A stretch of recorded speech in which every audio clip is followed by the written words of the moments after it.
Good morning and welcome to Unity of the Palm Beaches live streaming Sunday celebration for August 9th, 2020. Thank you for joining us. My name is Linda Culbertson and I'm president of the Board of Trustees here at Unity of the Palm Beaches. We're so thrilled that you're here with us, and I'd like to ask Reverend Taylor to open us up in prayer. Good morning, everyone, and welcome. As Linda said, we welcome you to this virtual Sunday service, and we're going to begin that experience with the experience of prayer. So wherever you are, whomever you may be with, if you're by yourself, let's just drop our attention down into the Sacred Heart Center, the place where we are never alone, where we are never distanced, where truly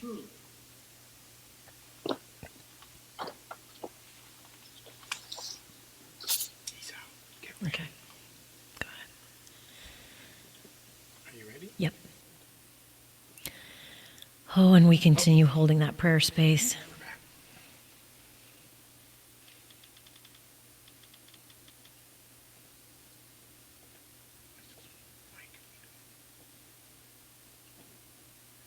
He lost his mic. So I'm going back to you. Okay. And in that prayer space, we move forward into our time together today, expansively moving into the space of our heart, opening, knowing that as we open, as we reach forward, we embrace all in unity. We are grateful for this opportunity to come together.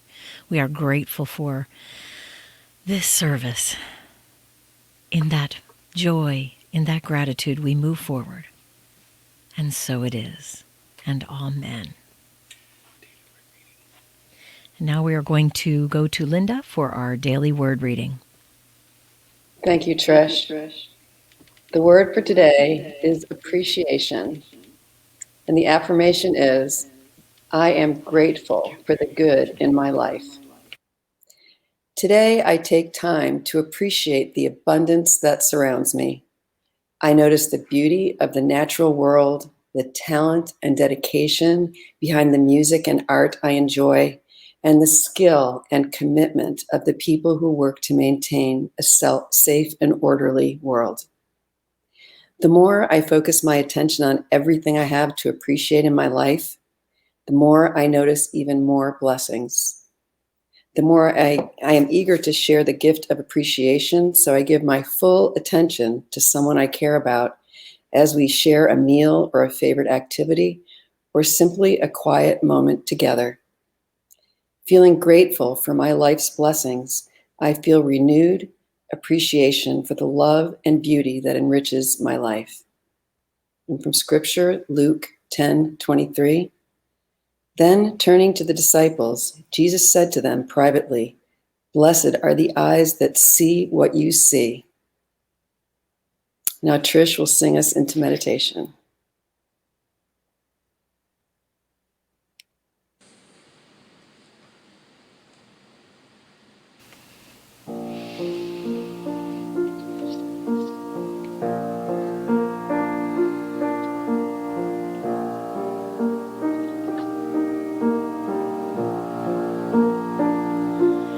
When I pray, I feel my heart go deeper, my heart go deeper into my God.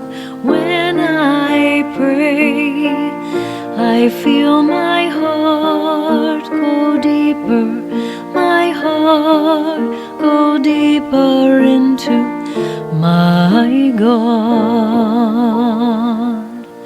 Right here, right now, right where I am, I pray. Right here, right now, right where I am, I pray.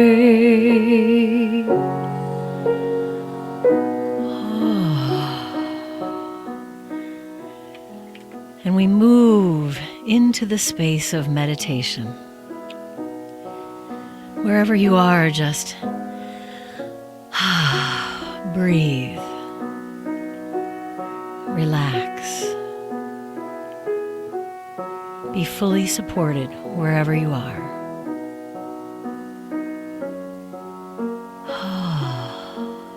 When we pray, let's take a breath together. Oh, let's feel the relaxation from the top of our head. Stretch our neck. Relax our shoulders. Move our attention from the space of our head into that expansive opening that is our heart. Oh, and breathe. Relax. Release. Allow.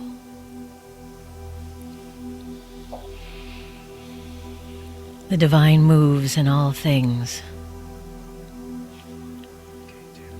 As we move, as we embrace this moment,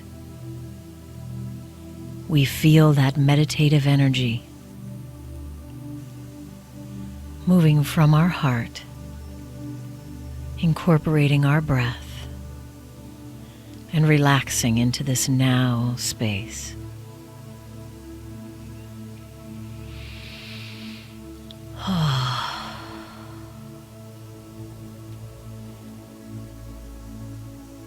In this now moment, we shift. We move from this introduction back to our Reverend Taylor, who will move us through the rest of this meditative experience. We breathe, we relax, and we embrace. And back to Reverend Taylor. All right. So, as I could not see or hear you for the last couple of minutes, the magic of technology. So I believe that we were in the middle of the meditation. I'm not quite sure, but that's where we're going to go, beloveds. Let's just embrace the uncertainty of this moment. And we are certain of one thing, that we breathe. We are being breathed. And that all of life is breathing together.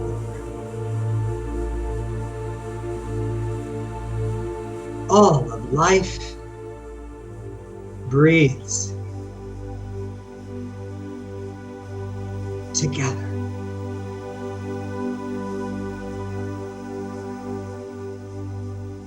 And so feel that down inside of yourself, in your body, in your heart, in your beingness.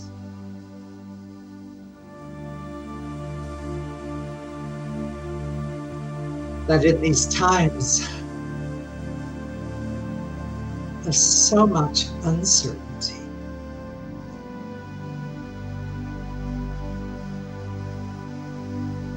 the source,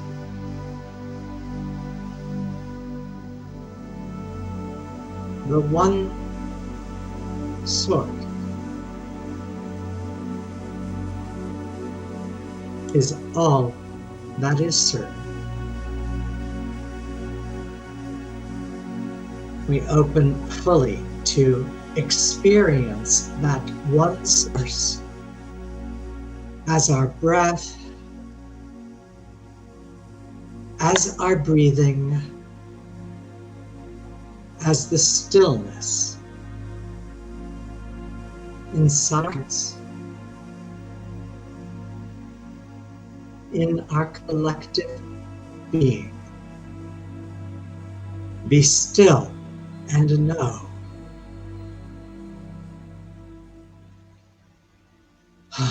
Be still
There is one essence, one beingness,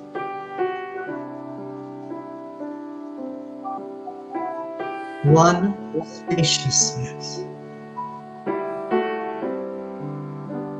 forever one. We remain in awareness of this one as we continue our time together. We are grateful, and so it is.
All the colors of the rainbow, all the voices of the wind, every dream that reaches out to find where love begins.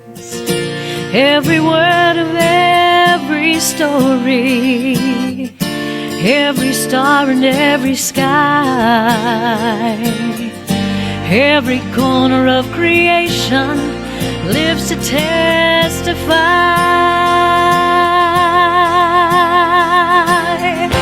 For as long as I shall live, I will testify to love. I'll be a witness in the silences when words are not enough. And with every breath I take, I will give thanks to God above. For as long as I shall live, I will testify to love.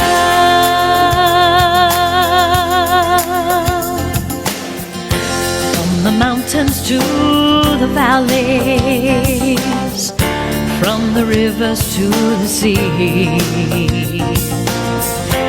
every hand that reaches out, every hand that reaches out to offer peace, every simple act of mercy, every step to kingdom come,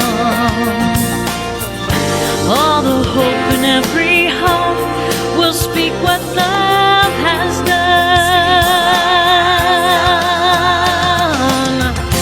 For as long as I shall live, I will testify to love. I'll be a witness in the silences when words are not enough. With every breath I take, I will give thanks to God above. For as long as I shall live, I will testify to love. For as long as I shall live, I will testify to love.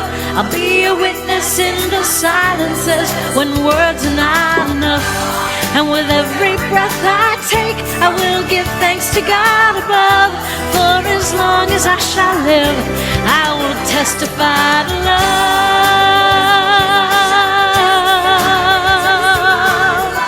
I'll be a witness in the silences when words are not enough. And with every breath I take, I will give thanks to God above. For as long as I shall live, I will testify to love. I'll be a witness in the silences when the words are not enough.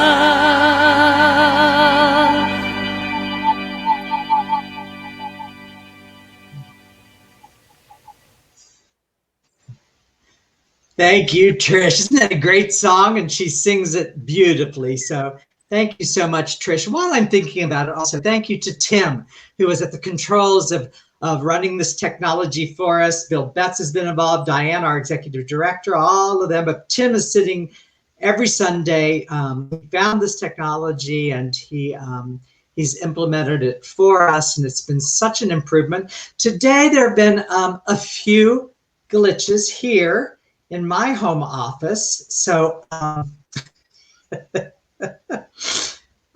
you can only imagine, you probably can't even imagine me trying to get down here and trying to be with you and then getting bumped off. And let me just testify to love, because let me tell you,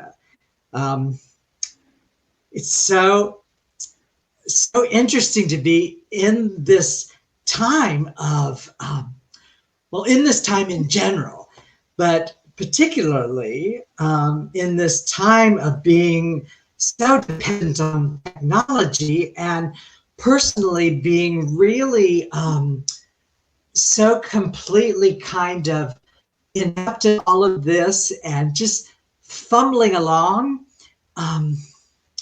really hearing it and feeling it and appreciating it. I'm assuming we had the daily word, which is appreciation. I don't know, because I couldn't be online at that time. So I'm assuming that we did the daily word of appreciation. Just appreciating that I care about you so much. I want to be connected in any way that I possibly can. I'm more passionate than ever about our unity principles, which we are really in depth. We're really unpacking those this entire year, this year of 2020 vision. As I remind you, almost every Sunday, our theme for this year, Vision 2020, a whole new world within me now. I had a sense from late fall that something really profound was going to happen in this year of 2020. And of course, I had no idea what that was going to look like.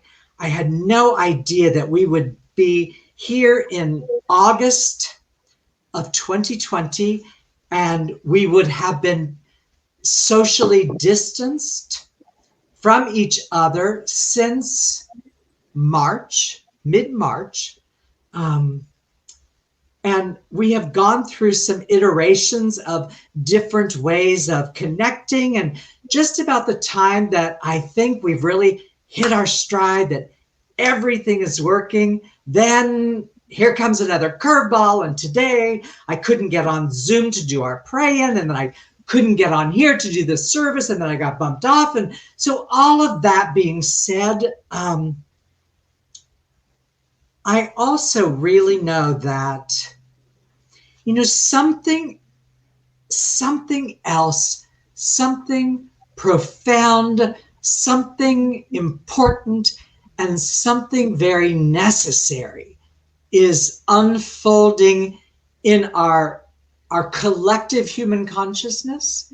And that I can only speak for myself, of course, though oftentimes I try to speak for others, but really I can only speak for myself. So this collective unfolding is happening. And my responsibility is how I individually relate to what is collectively unfolding. So there's a lot of bumpiness, a lot of, as I've said many times, there's a lot of chaos, there's a lot of unrest, there's a lot of of devastation. There's so much death and disease, and just thing after thing after thing continues to unfold, so much so that we haven't really even been able to take in one thing until something else happens. And so I know that out of all of this, something good will emerge. And I'm holding to that. I'm holding it spaciously. I'm seeking to hold it gently, though this morning already I've gripped several times. I'm seeking to hold it in such a way and to see it in such a way. 2020 vision.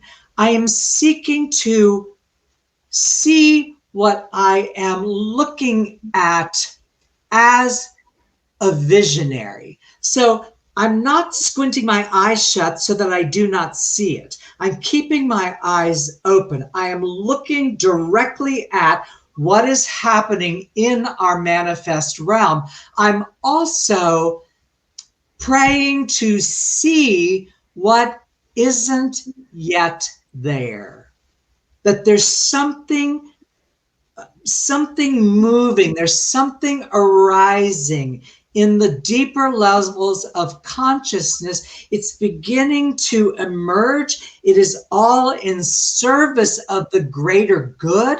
But right now, the appearances that are in front of us all really are, I guess the word that comes to me most often is, they're really devastating.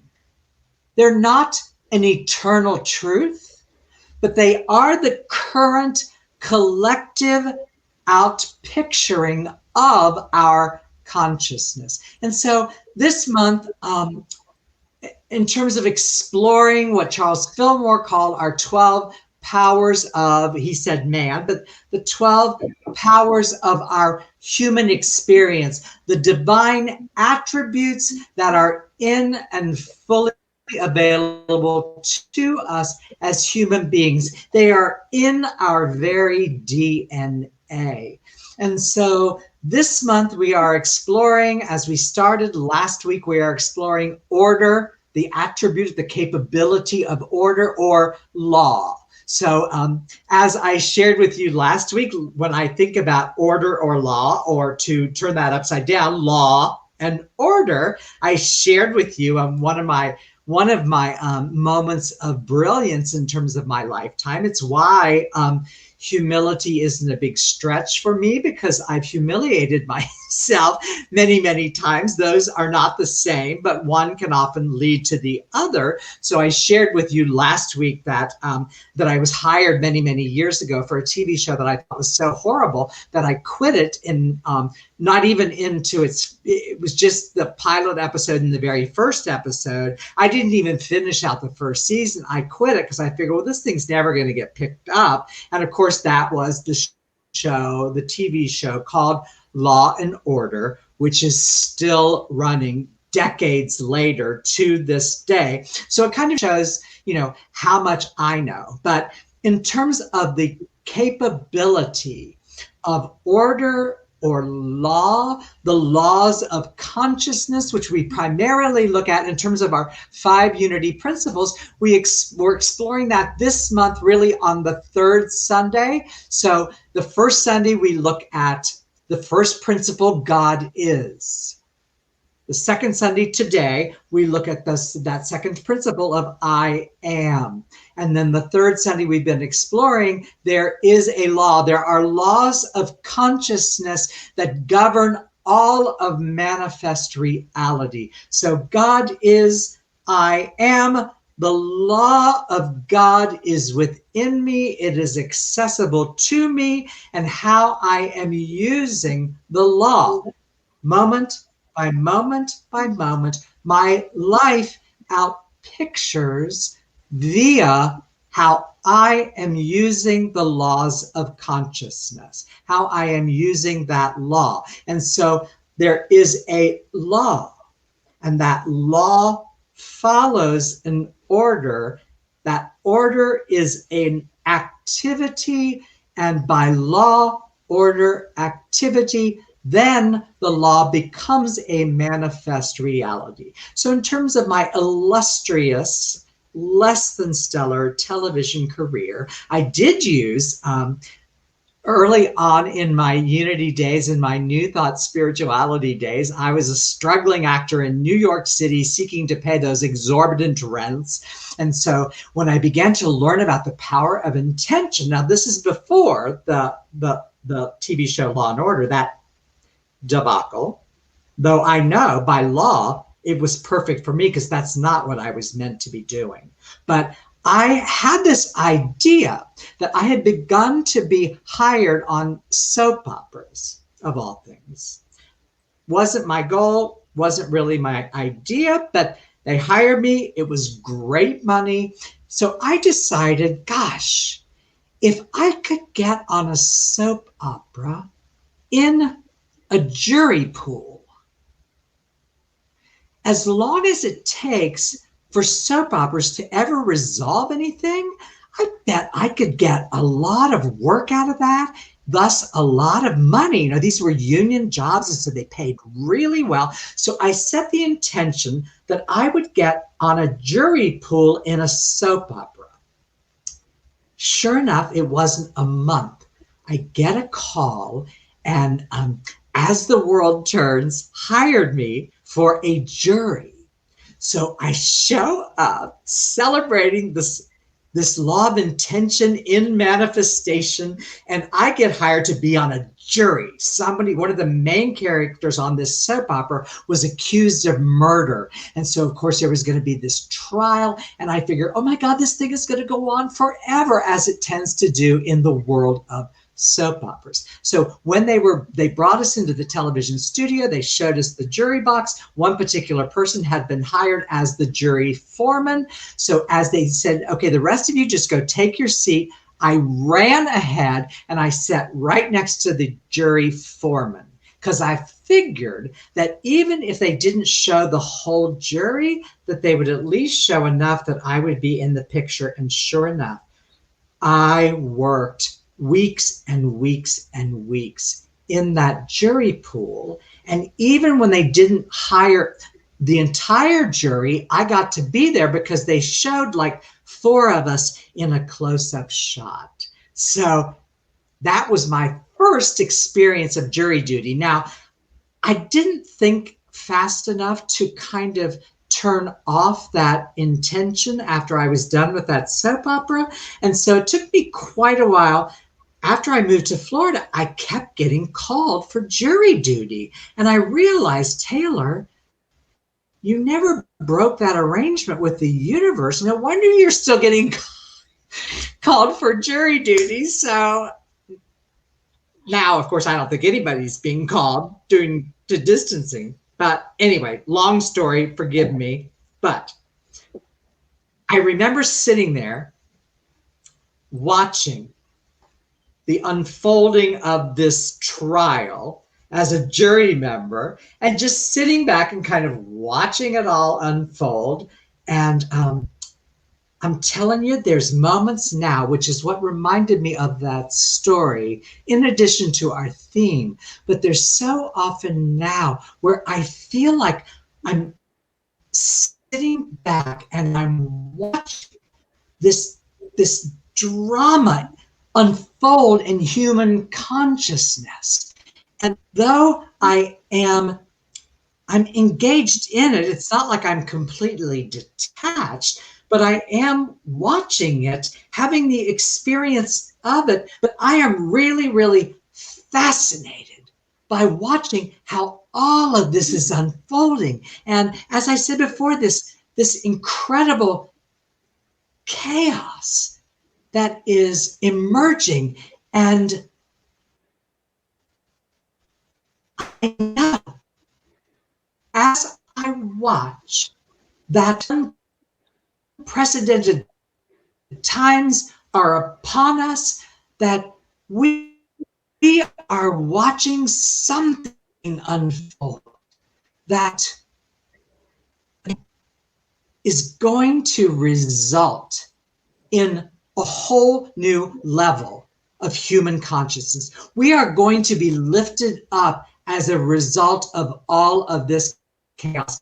Out of chaos will always come creation, but it is flippin' messy in the process. But I know that something good is emerging, but right now, the jury's still out, right? The jury's kind of still out. So in these times, you watch how much divisiveness and how much warring and how much separation and how much identification with ideology. So we're all in these devastating out picturings, and at the same time we're also judging and fighting against each other. Just one little we should wear masks, all of that on top of 160,000 people who have lost their lives as a result, just in this country, as a result of this pandemic. And if that were not devastating enough, then there is all of this warring, right? This warring. And so as I look at all of that divisiveness, and you kind of watch the unfolding of the court of public opinion, and how our opinions and how our rights bump up against each other, and how those rights, those opinions, those ideologies are separating us more and more at a time when we so need each other, when we so need to support each other, when we so need our togetherness and our oneness. And so one thing that I have watched in all of this, again, from that notion that, all of life is a courtroom, and consciousness at a certain level could be described as a courtroom. And I think if there's one thing that I am clearer than ever about in terms of this great courtroom of consciousness, is that I think what we all individually and collectively need to learn is, in the ultimate sense, there is no judge. There is no cosmic judge. There is no first principle. God is that. God doesn't judge. Now, I want you can say intellectually, oh, I know that, Taylor. Why are you even telling us that? I want that to land down inside of your heart, your body, your emotional body, that there has never been a universal force that is judging us. We are not living in the scrutiny of a judging God. See, the only judge there is us, is me. Now, I was taught of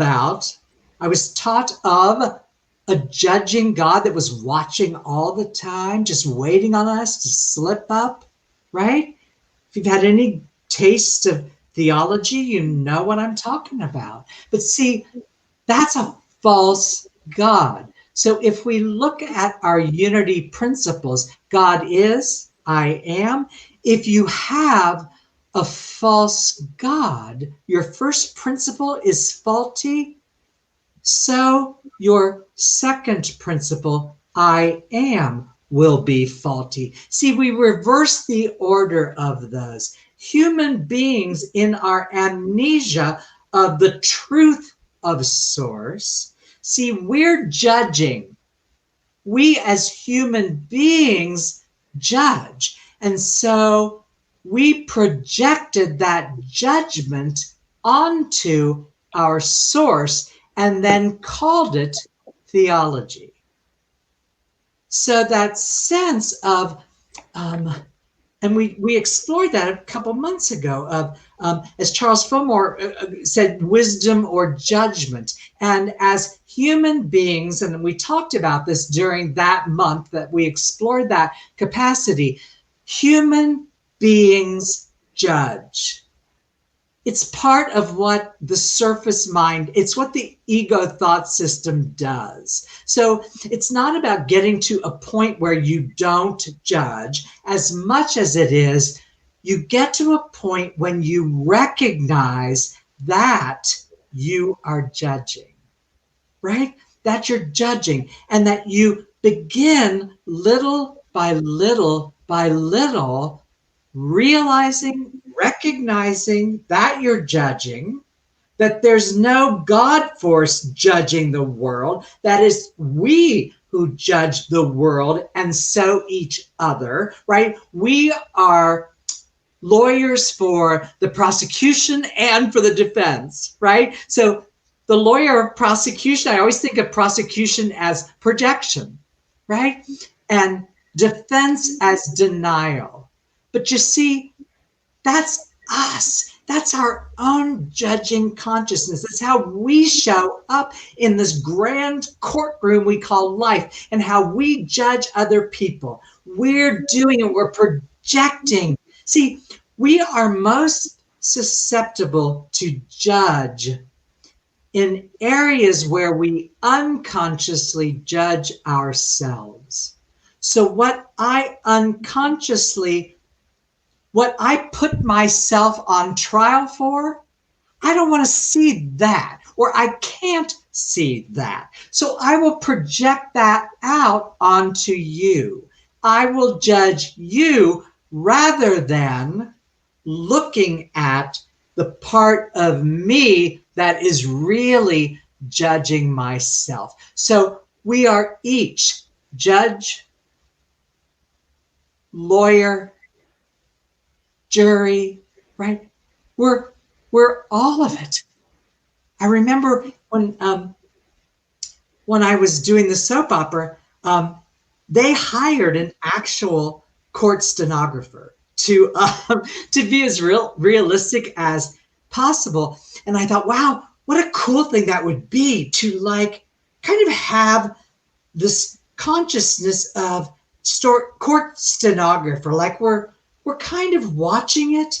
We may even be reporting on it, but we really are in a state of witnessing what is unfolding, witnessing our own judgments, but not believing them, recognizing that I'll just speak for myself. Like I'm very, very clear that there's a little bit of a Judge Judy inside of me, right? I grew up in a very, very legalistic religion, a very, very legalistic household. And so I grew up in the scrutiny of particularly my mother, not as much my father. And so I grew up with that, and that was imprinted inside of me, and that is still and may always be a part of me. But you see, today, I know that. I know it. So I'm more able to step back and kind of question myself. See, from that level of consciousness, we are always gathering evidence. We're always gathering evidence to support our core beliefs. And so, as that beautiful song that Trish so wonderfully sang, so testify love. You're always testifying to something. You're always collecting evidence for something. It's what you're collecting evidence of that varies, right? So if you are looking out upon a guilty world, if your verdict is one of guilt, that is because guilt is a part of your own consciousness. And guilt, as I have said to you many times, guilt is not the enemy, because guilt is adaptive. So guilt can be a teacher, but we don't want to just go into guilt and stay there. Now, shame is a very different thing. Shame is always toxic. Shame is never adaptive, but we can learn from guilt. But we begin to recognize that it is our own field of consciousness. It is what is happening in our own field of consciousness, that I am the judge and I am the jury. And I am collecting evidence, and every single moment I am delivering a verdict. And so as I look at the way that I am looking, see, we have been given the gift of a recess, right? Like court is in recess. Life has said, as you so often hear when there's a lot of chaos or when there's a disruption in a courtroom, there's order in the court, right? Order in the court. Wait, look at order. Look at law. If you want to know what law is governing your life, look at your current evidence. And don't blame someone else for it. Yes, there is collective. We are all plugged into the collective, but how we are relating is up to us. And spiritual maturity is all about choice. It's about stepping back and saying, you know what? I'm going to see this differently. I am going to live in a world that recognizes that whatever's happening on the horizontal plane, there is always a vertical choice in terms of how I see. So when I judge and I believe my judgments and I judge against you, I am judging you for what I have not integrated in me. And then I get more in here of what I judge you for. That is just the way consciousness works. And so individually and collectively, order in the courtroom. Order in the courtroom, right? We're on recess, right? We're given an opportunity to deliberate, right? So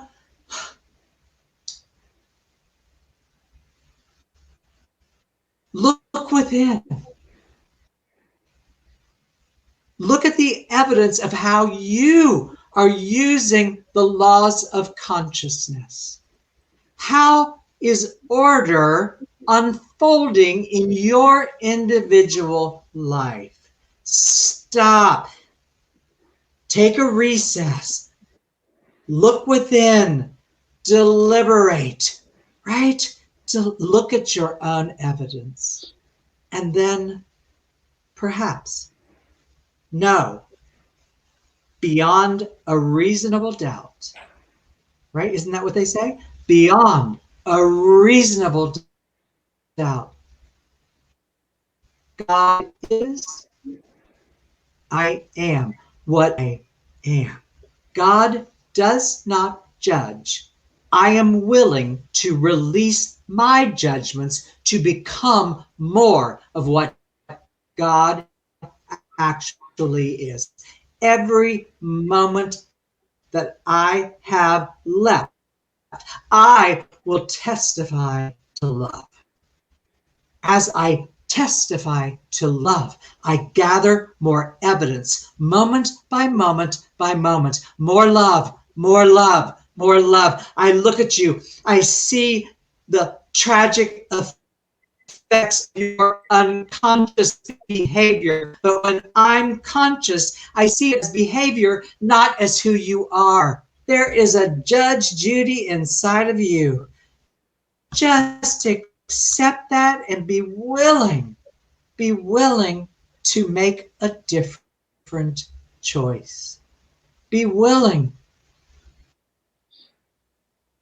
to collect more and more evidence of an innocent world at the level of the absolute. And as we invoke more innate innocence, innocence with a capital I, we see a different world. We become a different world, and a different world becomes manifest. Are you with me? It's our time. Order in the courtroom. Step back. Question your judgments. Let the jury come back in and declare, from this day forward, I testify to love. Beyond any reasonable doubt, God is, I am, and so I am love. And by law, it must be so, and so it is.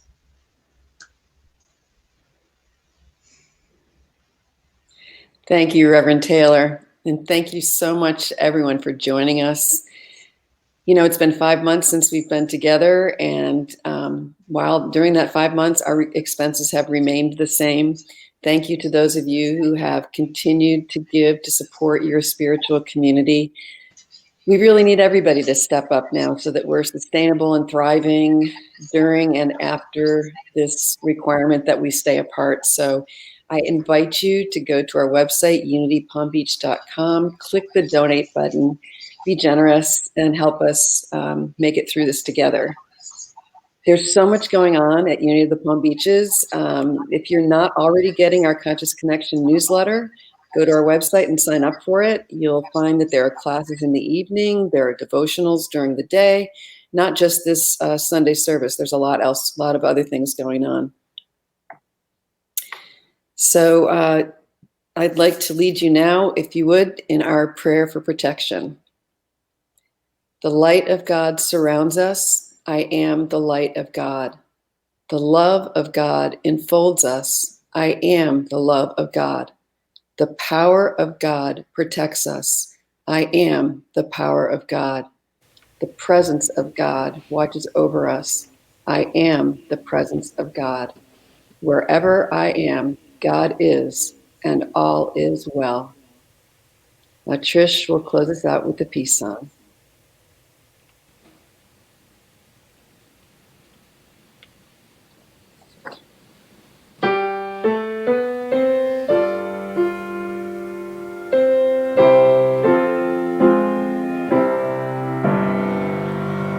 Let there be peace on earth, and let it begin with me. Let there be peace on earth, the peace that was meant to be. With God as creator, family all are we. Let us walk with each other in perfect harmony. Let peace begin with me. Let this be the moment now. With every step I take, let this be my joyous vow. To take each moment and live each moment in peace eternally. Let there be peace on earth, and let it begin with me.